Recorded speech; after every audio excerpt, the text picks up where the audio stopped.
Ladies and gentlemen, boys and girls from around the world, my name is Brandon, an artist formerly known as Rags to Riches. And you are here right now because you have nothing else better to do, as always.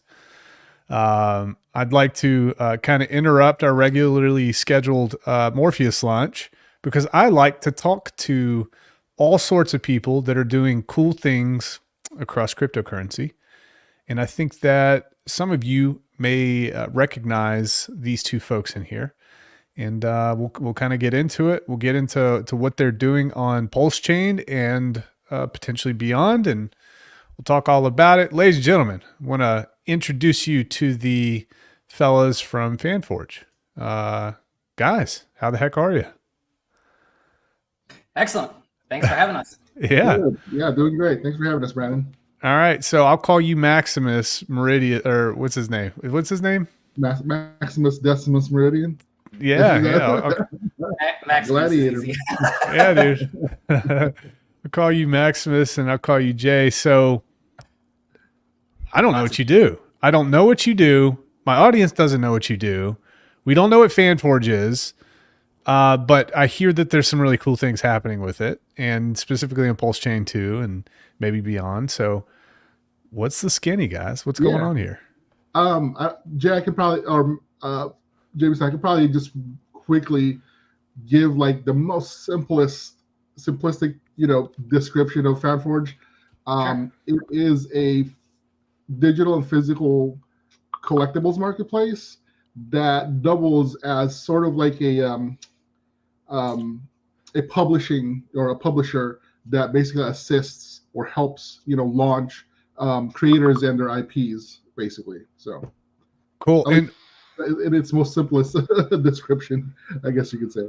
And did you want to add to that, Maximus Meridius? Yeah. It's a launch platform for like IPs and creators, but more specifically, like it's not like an NFT marketplace. And so I want to make that crystal clear. Even though we're into digital and physical collectibles, it's more so a place for people to take and stretch out their stories, like creators, whether it's comic books or some sort of art or a game even. We're basically working with all those different types right now, and we help launch them and grow a community around this whole idea and around their specific IP. And so we do it in seasons, in themes, essentially. And so how we'll work is we'll have 3 or 4 seasons or themes per year that are a bundle of different IPs that are launched within it. Interesting. Okay. Yeah. So who is the person that can benefit the most from what you guys bring to the table? Creators, indie creators. And the fans. People that are looking for. Sorry, go ahead.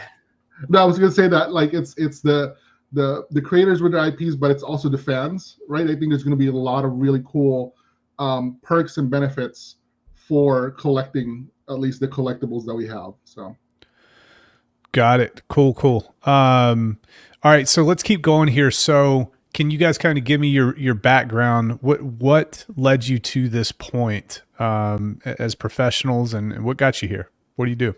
What did you do? Yeah, I can go first. Yeah, go ahead. Yeah, so I love collecting, but mostly what I collect is Star Wars stuff. Okay. So I'm a big Star Wars geek. But again, my background has been in e-commerce. I've been in e-commerce since 2007. So my first e-commerce job was from a startup called Shopzilla. So that was I'm not sure if you're familiar with like shopping comparison sites. Yeah. Yeah. So they were one of the big ones back in the day, and they just got acquired for like $500 million north there, and then they were starting to grow. And when my buddy's like, "Hey, you want to go work here?" And that was when I was still going to school. I was actually doing animation for school. And, at that time I was like really wanting to go into doing VFX, Pixar, computer animation. But working at that company led me to like a different career path, which is e-commerce. Because after that, I love working with brands. I love working with products. I love working with how SEO, SEM stuff, right? That kind of just led me through working with other companies that were more e-commerce oriented. I started jumping on more into like marketplaces like Amazon. I got to work for companies like Newegg, right, to help build their marketplace as well. That was back in like 2015 when they Okay. were getting started with their marketplace. And then after that, I started doing more consulting, advising for small and medium companies in terms of how to get their businesses online and working with marketplaces, e-commerce, and stuff like that. I got into crypto 2018. So that was when I got more into learning more about NFTs. I tried to combine e-commerce or seeing how crypto and NFTs can be integrated into e-commerce. So one of the companies I worked for, we created a new department that was more for like bleeding edge, cutting edge technology. So I got to play a little bit more around with NFTs and blockchain and big data and basically how we can create, put that stuff into e-commerce. But being like a collectible and a fan and stuff like that, that's kind of like what led to FanForge basically. So Wow. Yeah. Awesome, man. So, and what about you, Maximus? I'll make mine a little shorter. Big background in marketing, like got involved early on, maybe 2010, 2009, when like the internet was kind of first starting and internet marketing was first starting. That's what we called it back then. And there's just like black hat forums and stuff. So we started launching digital programs like really early on. So my background is in primarily launching programs, building communities, right? And got into crypto 2017. And really like my big thing, and like some of you might recognize me from the Pulsar team and what we're doing over there. Like we're involved in both projects. So let's call it the gift team is involved in both, like building out Pulsar and the gift tech side, as well as involved in FanForge. And it's really just like one of those things, once again, like with every product thing that we're doing, it's like we're just trying to innovate. And I think that this is a crazy unique angle that isn't being offered. I think the bridging between physical, digital, and communities of rabid fans that love some of these different vintage and modern, IPs is missing. And so I want to very much be involved in bridging that gap. And so how FanForge kind of came together is, this is like a Larry and Joe creation. So Larry, if you guys aren't familiar, is the crazy guy that you see streaming for like days on end. He's an architecture designer in like AAA gaming studios, and he has been for the last 20 years. Joe is a more of like an artist designer and character artist, I guess you would call him. And so he's got a ton of experience. Blizzard, I mean, the names go on and on and on with his pedigree and experience. But he's got like, I think a decade plus. We're like 100+ years in terms of overall team experience. And I don't even think that's including Jay and I. And that's just on the art side. And so then we've got James, who is a 3D artist, does like renders, sculpts, stuff like that to help turn a design into, something that is able to be printable in the real world, like the crazy sculptures that you see that guys collect, right? That sort of thing. So we've got him. We've got Burton, who is an absolute stud with, I would say, logo and branding. And then also too, he's also incredibly good with video and like doing like, I guess bumpers and things like that, because he can blend like AI stuff very well with, traditional tools like Adobe Suite. We got SJ. She, if you're not familiar with SJ from the Pulse and Hex communities, absolute stud at social media.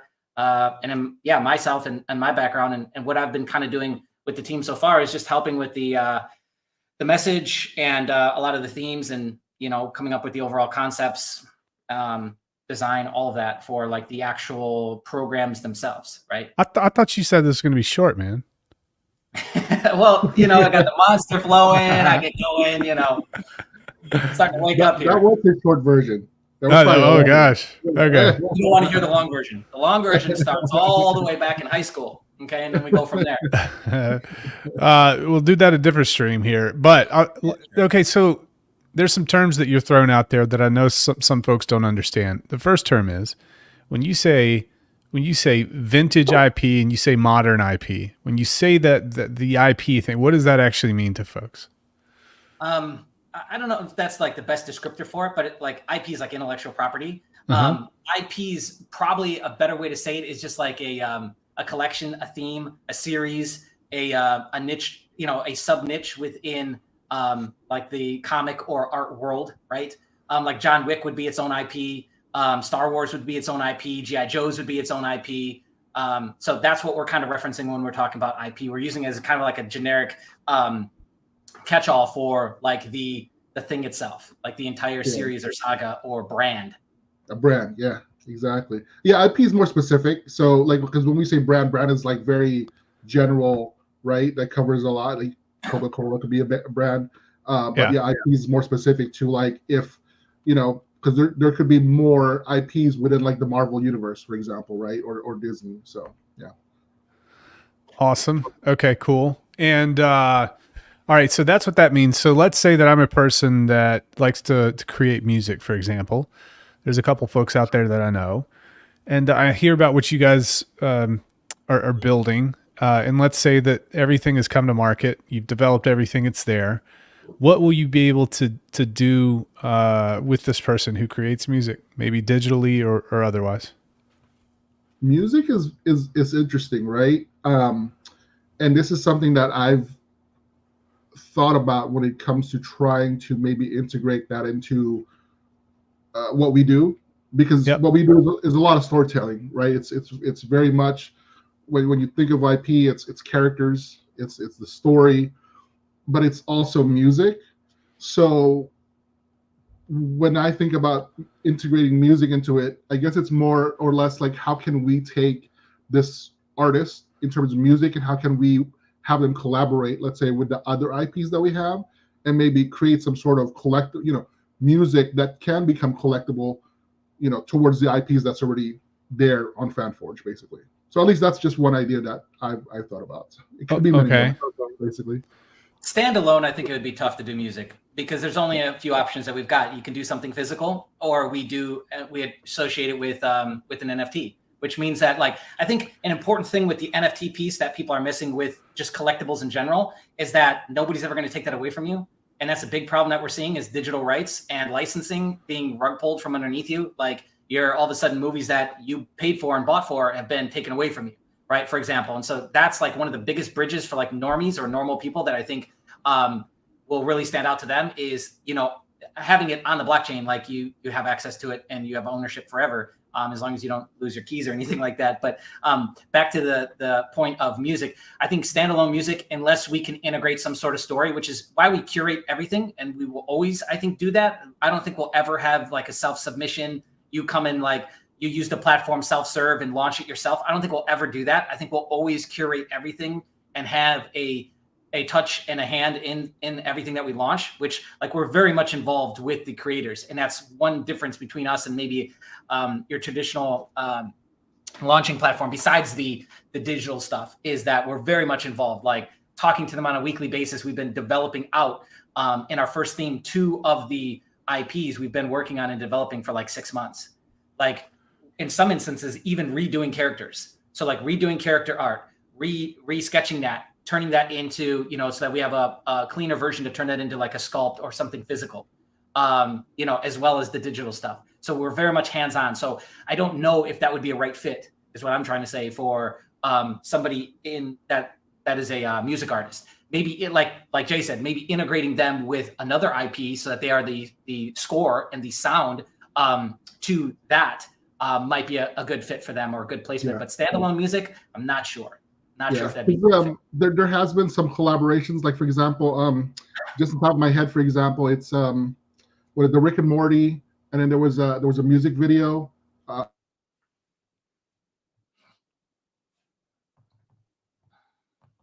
Did we lose him? I think so. He's froze up. Let's give that a sec. Yeah, we'll give him a sec here. So do you guys have a website? Yep, it's fanforge.xyz. So you can go ahead and pull that up if you want. You know what I mean? Oh. Fanforge.xyz. I don't know if that's me. Yeah, that was totally you cutting out. We were actually good, so I think that's you. Do you want to go ahead and take it from the top of the Rick and Morty music video? Oh, is that where I cut off? Yeah, no. Yeah. Like I said, there's I think a collaboration. Just look it up. You can search it. It's like a Rick and Morty, music video or something like that.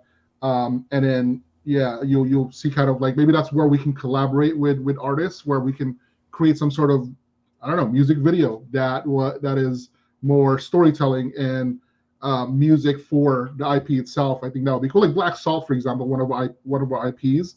The creator has music background. He was a producer, music producer, and stuff like that. So we're going to be doing a lot of like music stuff that's collectibles and soundtracks and stuff like that for that IP. So Got it. So, okay, that makes sense. FanForge is a marketplace platform offering fans exclusive, authenticated digital and physical goods from new and established IPs. We work with creators to also launch and produce or co-produce media projects around their new IPs and provide additional revenue opportunities for existing media through limited time edition releases. And where you guys, what's your timeline for, is this going to be like a platform or how's this going to work? yeah, we already soft launched, so you can go into the website. It's fanforge.xyz. Yeah. We're going to have 2 IPs that we're launching in probably the next 30 days, I'd say, give or take. we're first, and then we're going to follow that up with our 2 IPs. We do have other IPs that we're onboarding, so it could be about like total, 4 at the end of this season. But yeah, so I'd say like in the next like 30 or so days, we'll probably launch these 2, which ones you can see there, the Super Space Defenders and Black Salt IPs. Okay. Yes, our cycle time, if that's what you're asking, seems to be, I think we'll get this down faster, but right now it's anywhere between 90 days to 180 days. Just depends on how much we feel like we need to massage, create digital assets, make new stories, alter stories, stretch stories, whatever we feel like we kind of want to do or need to do for that piece. And obviously figuring out like, what are we doing with the digital? What are we doing with physical? So it's kind of our timeline in terms of like how long it takes us to go to market with each one. But how we're gonna launch to the public is just in these season passes, right? So you'll buy a season pass and you'll get access to everything, all the IPs in that season pass, which each pass will have 3 to 4 IPs in it. So you'll get access to everything that's happening within those 3 or 4, let's call them product launches for that season pass or that theme. Okay. Are you guys going to target existing creators out there and like, market to them and say, hey, come to our platform, this and that? Or is it more just like emerging artists and creatives and things of that nature? Both. Both. Definitely. Yeah, we're trying to. Yeah. Yeah, it will be both. I think for us, like, I mean, even for me personally, where I'd like for us to go is really the emerging artists, the emerging creators, where they have unique IP and really get there in the start, right? I always give an example of like back in the 80s when IPs like Ghostbusters and Ninja Turtles and stuff like that were just starting. Imagine like fans being able to get in there and get digital collectibles from pre-production stuff, you know what I mean? And then like seeing that going from its first beginnings to what it is now. And if you could collect a lot of that stuff from the beginning, I think that's kind of cool. And so that's where I'd like to see FANFORGE kind of head to. Yeah. What blockchain are you going to launch in conjunction with? We want to do Pulse Chain exclusive. We're not sure because, and again, this is where like, we just launched Pulsar and we were just having this talk the other day. And so we want to go Pulse Chain exclusive, but we might try and integrate something with Pulsar now that that's launched, because that would still be Pulsar. That would also be Titan X, which we would love to integrate with as well, Sure. and do something there and kind of, again, do what we do, try and attempt to bridge communities again. So we're trying to figure out if there's a way that we can integrate that. But the original idea and the original direction was 100% on Pulse Chain. Got it. Okay, cool. That might change. Just to be completely transparent with everyone listening, that might change. So yeah, if it does later, just know that I warned you. Got it. Okay. So it says here, think of us as an Amazon, but only for collectibles. We partner with creators and brands to offer exclusive limited edition collectibles, both digital and physical. So do you guys, I would imagine that a lot of this, like, what's your marketing plan? Like, who are you going to target for this? Like, how are you going to get the word out?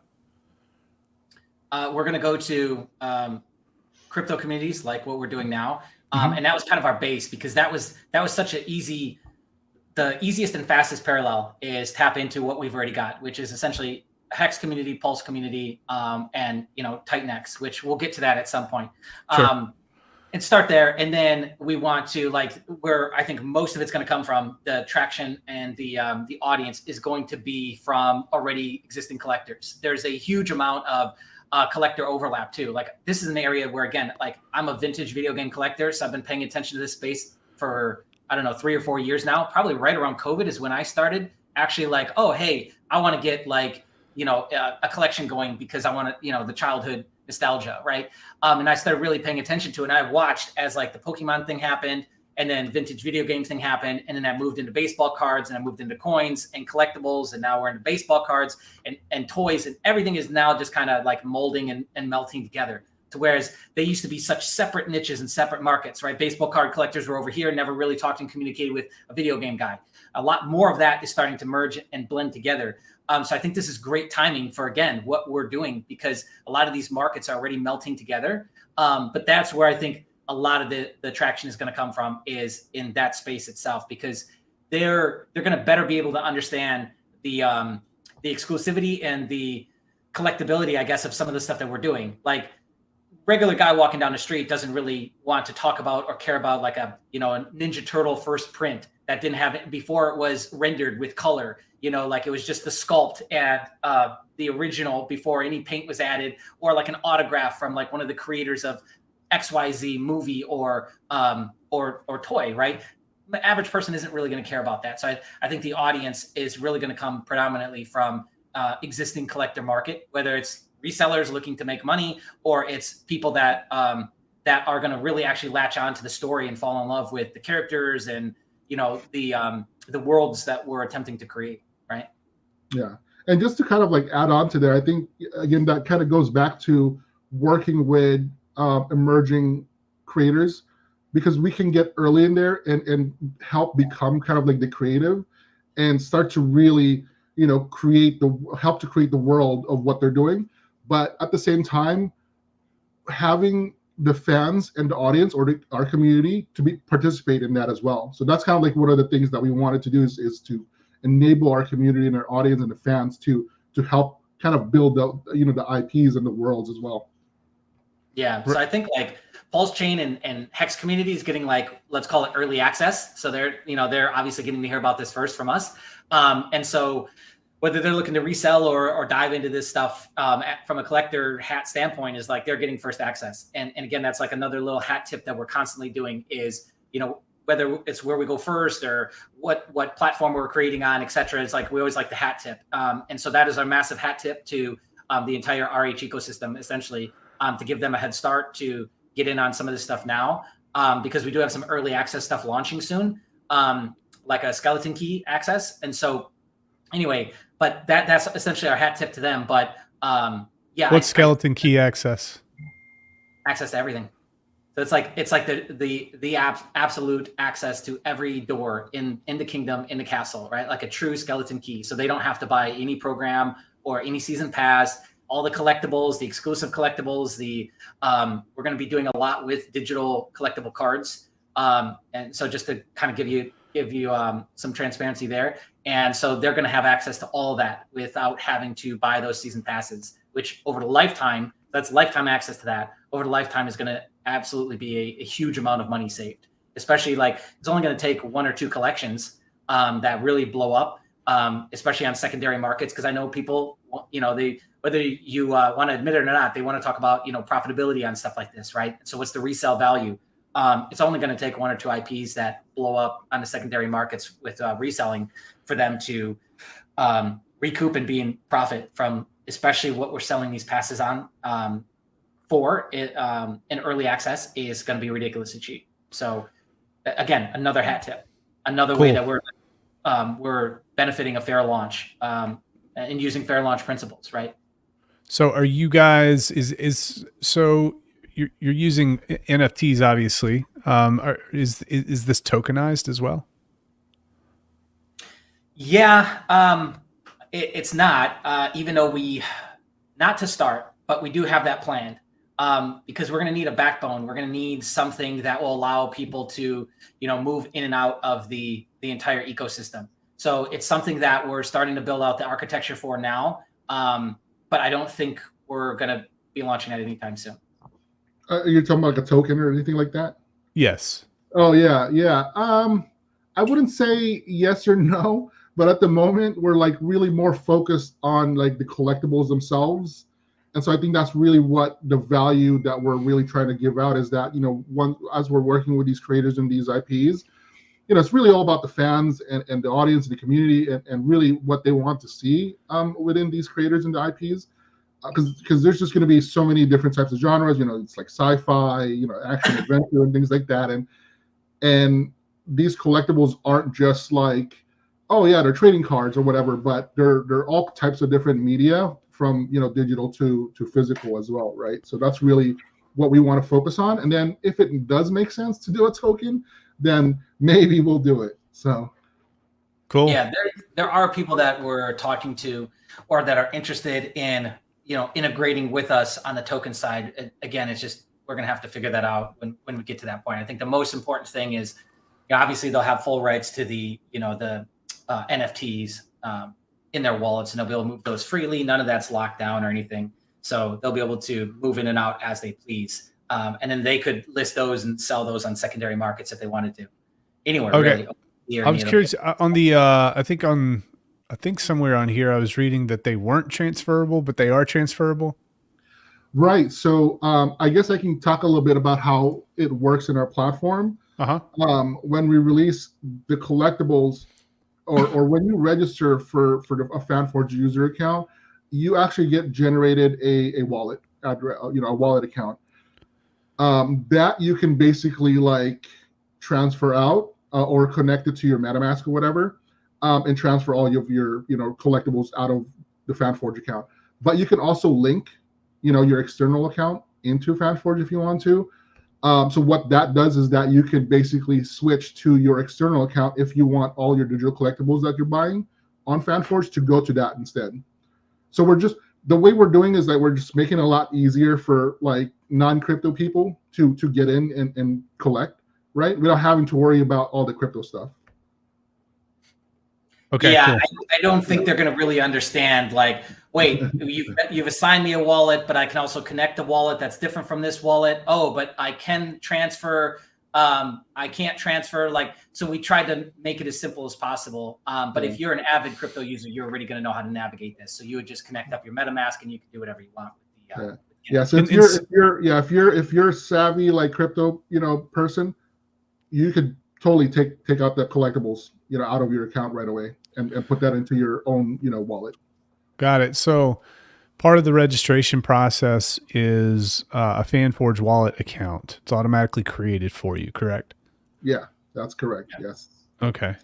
So that's for users that don't know anything about MetaMask or crypto or anything like that. So when you purchase, and when you have to purchase it, you don't have to pay gas or anything like that, because we take care of that on our side. We sponsor the gas fees. Okay, cool.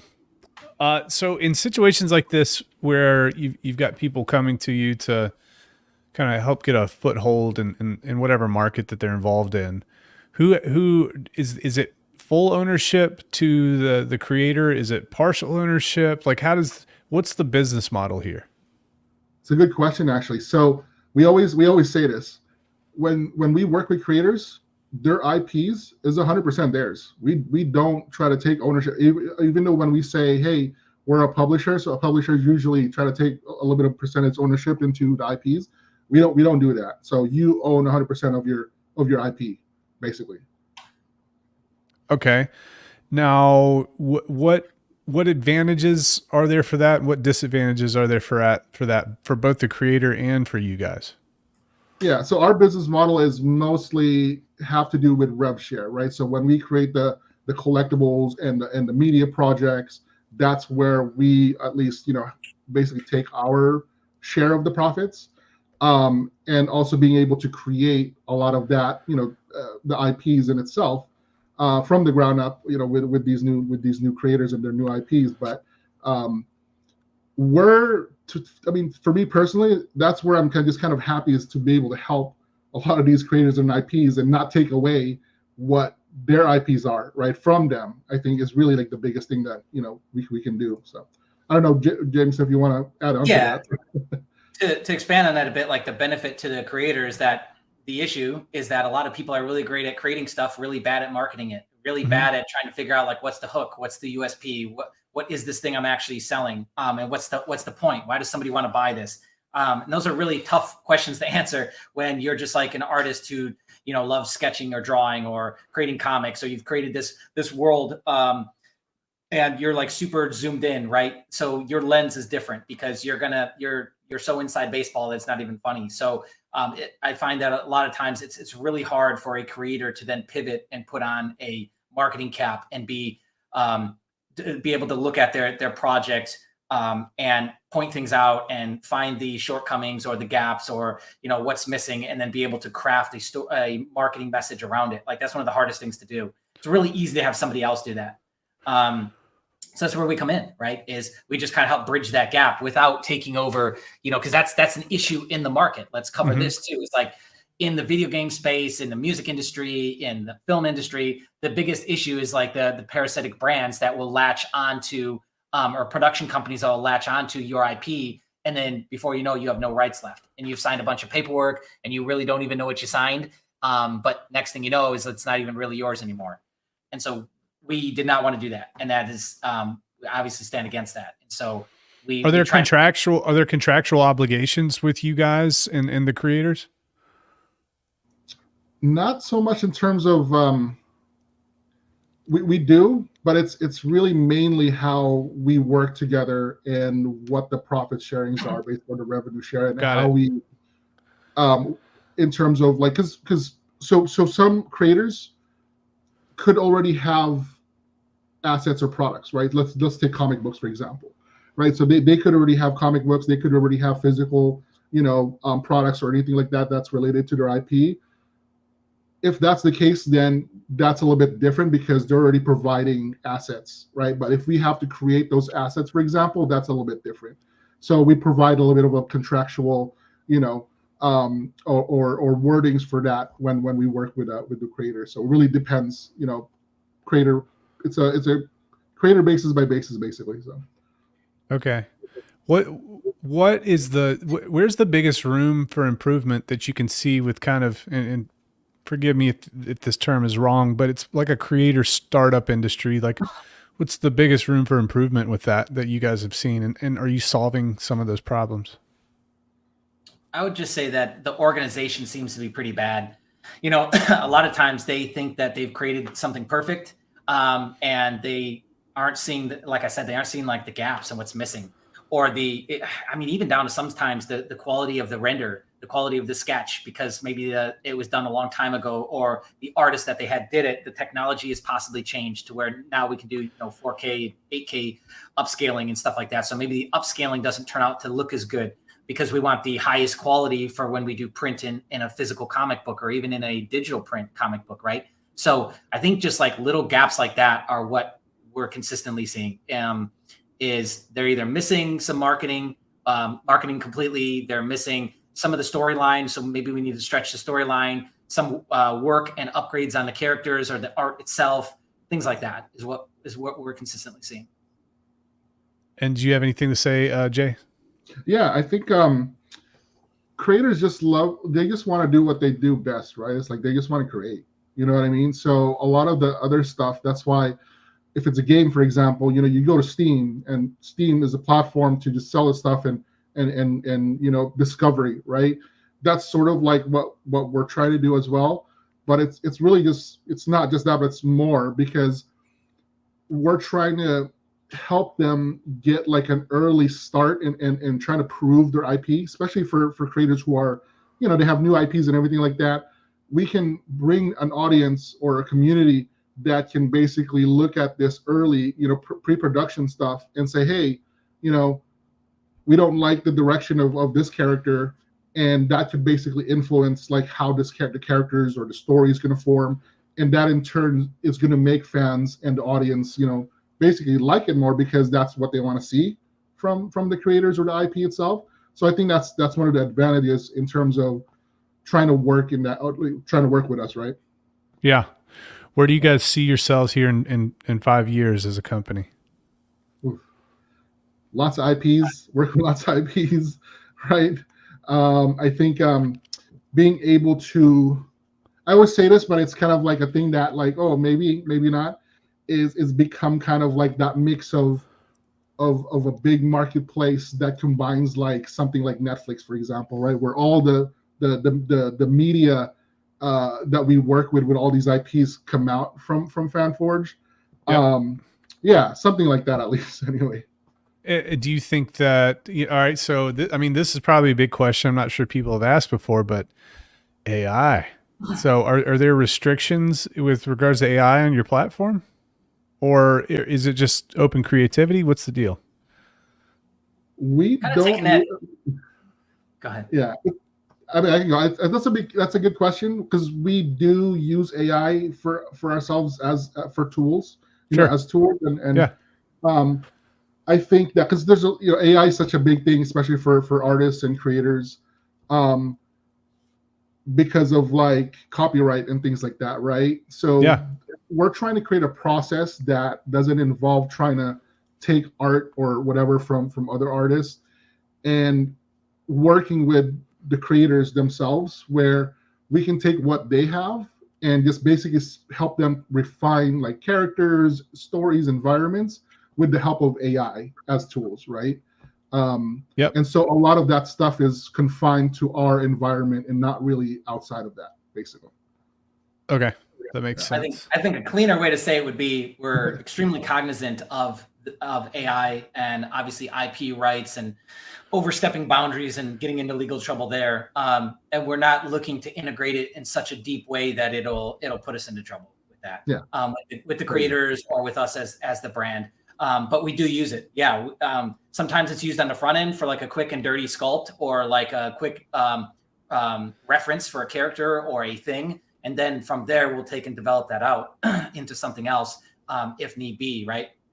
So we're using it on the front end. During the process, it's obviously being integrated with composite work and within some of the actual things that we're creating, bits and pieces of it. And that's pretty much it. I mean, I don't know, like voiceover stuff. We haven't really dealt with a lot of that, but I'm sure we'll lean on it again. It's more of like we're just leaning on it as a tool instead of as like the thing that's creating the entire piece of art or the entire story. Because I don't think that's really the usage for AI, if I'm being honest. I think it is a great helper, though. I think it's a great tool to leverage in the process, not become the entire process. I like that. So you are so basically you have an artist and the artist is a puzzle piece. And the artist is really good at something. And then what you guys are doing is you're fitting what you're good at with what the artist is good at on all sides and just trying to kind of bootstrap things that way. It sounds like that. It sounds like you're providing some pretty cool services for folks.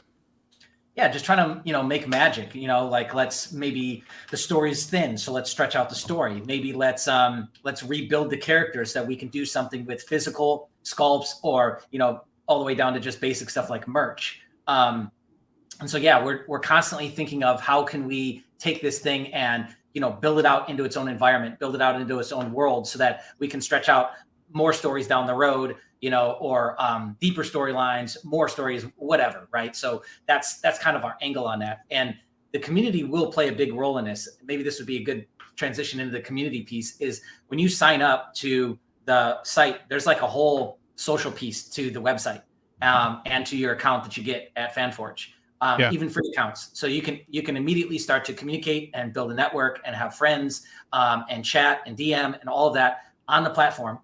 And one of the things that we're going to do with the inside community, like the FanForge members themselves, the Forge Pass holders, is just integrate them in and allow them to, like, we're going to kind of fish out IPs and fish out ideas to them. And they're going to be our sounding board for a lot of future development, which I think is a great way for both parties to win. Because a lot of times, they just want to be involved and they want to see like what cool new things that you're whipping up. And so we could bounce a lot of ideas or directions that we want to go with current IPs, future IPs, etc., off of this group of people, so that they feel they're involved and they're giving input, and they are. They're very much involved in the creation process with us, right? Yeah. And yeah. So I think moving forward, that'll be a big piece. But in 5 years, I think we'll be a market leader.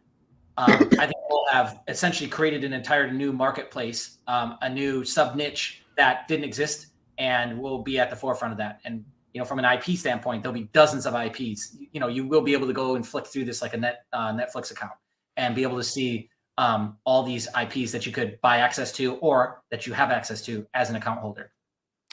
Do you guys connect? Do you guys connect people who are looking for this sort of creative work? So I don't know, somebody who needs artwork done, and connect them with some of your creatives. Is that something that you're looking at? So one of the things that we're doing is facilitating. I guess it's one of the services that we do. Not really a service. It's really more if one of our IPs or one of our creators is looking to do some sort of media project, right? It could be like an animated series or show or whatever it is. We try to have third parties that we can work with, that we can connect them with. So let's say, for example, we might know a studio, an animation studio, then we can connect that creator to them, and start to create a budget or whatever it is, and then we can start to bring that to the audience and the community and see if that's something that they'd like to support and back, basically, right? So, but yes, we're trying to connect third party. It could be artists, it could be marketing or anything like that, back to the creators themselves. Okay, cool. All right. Great, guys. So if somebody wanted to, let's say there's two people here. There's creatives. Maybe they want to get involved. What do they do first? How can they talk to you guys? Oh, they can reach out, go to the website. We have a contact there, or they can reach out to hello@fanforge.xyz. Okay. And if you've got, sorry, Maximus, you're going to say something? No, it's just, okay. Yeah.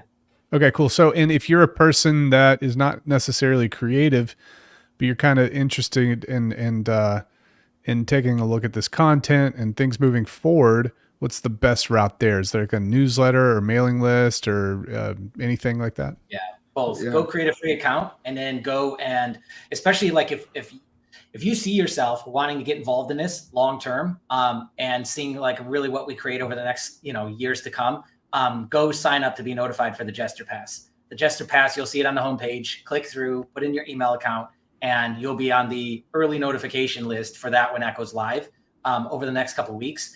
And like I said, that'll be the first kind of big launch that we do. And again, it's a fair launch concept or principle. A hat tip to everybody that's obviously listening to this and getting involved now. You'll be on that list, and you will get the cheapest, best deal. So let's back that up. So you say fair launch. You're indicating there's some sort of scarcity involved in this. What's this launch look like? Yeah, so we're only going to do 250 keys because it really is kind of a crazy offer, and we don't want to, dilute it too much. So there'll only ever be 250 skeleton keys that we're offering, and we're doing it in this first initial launch. So yeah, there will be there's scarcity on two fronts. Is the price will go up every 24 hours, as well as there's only 250 keys. Got it. Okay, cool. So early bird gets the worm. Got it. Awesome, guys. All right.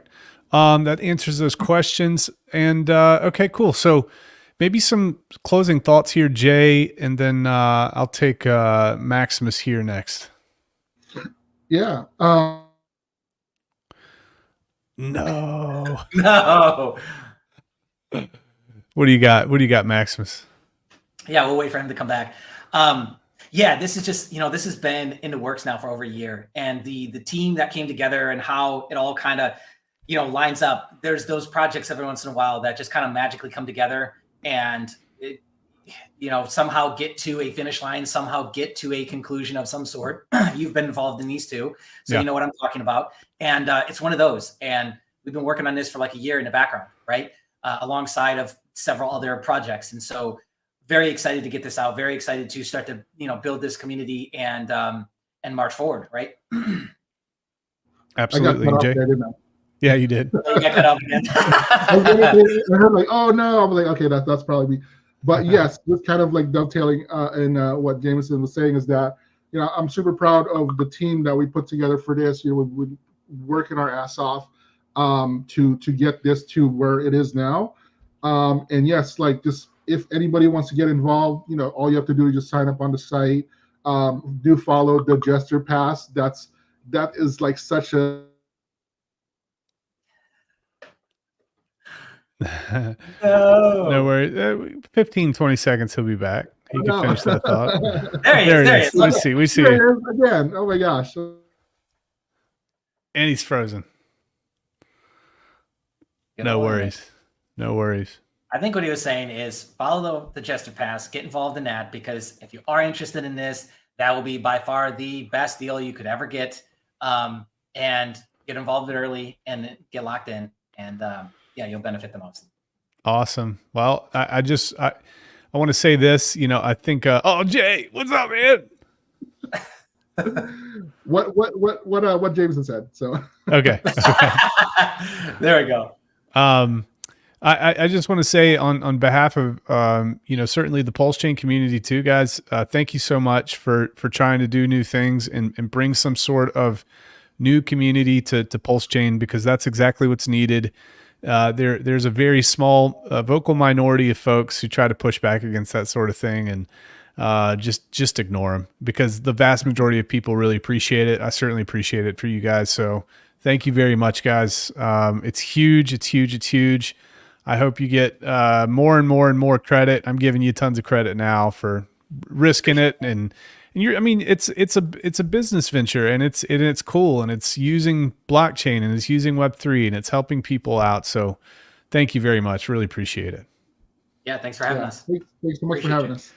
All right, guys, we'll stop the stream here, and we'll chit chat in the green room. All right, ladies and gentlemen, ciao.